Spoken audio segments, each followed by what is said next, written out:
Pernikahan Kaisang Pangarep dan Erina Gudono yang berlangsung pada Sabtu 10 Desember 2022 membuat Felicia Tisu dan keluarga dicari-cari oleh rekan media. Pasalnya beberapa waktu yang lalu Felicia Tisu dan keluarga sempat bersitegang lantaran Kaisang Pangarep memutuskan hubungan sepihak. Di tengah kebahagiaan Kaisang ternyata menyimpan amarah yang dirasakan oleh Felicia Tisu. Bagaimana tidak, Felicia menyebut banyak rekan media yang mendatangi rumah neneknya hanya untuk mewawancara terkait pernikahan Kaisang. Hal itu terlihat dari Instagram story Felicia Tisu. Felicia mengunggah tangkapan layar story milik sang ibu, Mei Lia Lau.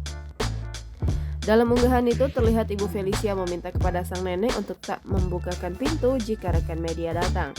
Dalam keterangannya, ibu Felicia meminta rekan media untuk tak datang dan mengusik keluarganya, terutama ibunya yang sudah tua. Felicia pun ikut mengambil sikap atas tindakan rekan media yang dinilai sudah keterlaluan. Ia meluapkan kekesalannya di Instastory setelah melihat neneknya menjadi sasaran rekan media. Felicia mempertanyakan rasa simpati rekan media terhadap neneknya. Ia mengatakan sudah memiliki bukti identitas orang-orang yang menyebarkan alamat rumah neneknya, termasuk nama media yang datang ke rumah neneknya. Dikatakan Felicia, kedatangan rekan media ke rumah neneknya itu tidak akan memberikan dampak apapun. Meski tak menjelaskan masalah apa yang ditanyakan rekan media ke neneknya, publik menduga jika hal itu terkait dengan pernikahan Kaisang Pangarep.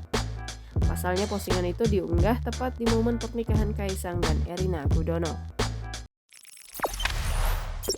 Jangan lupa subscribe, share, komen, dan like ya!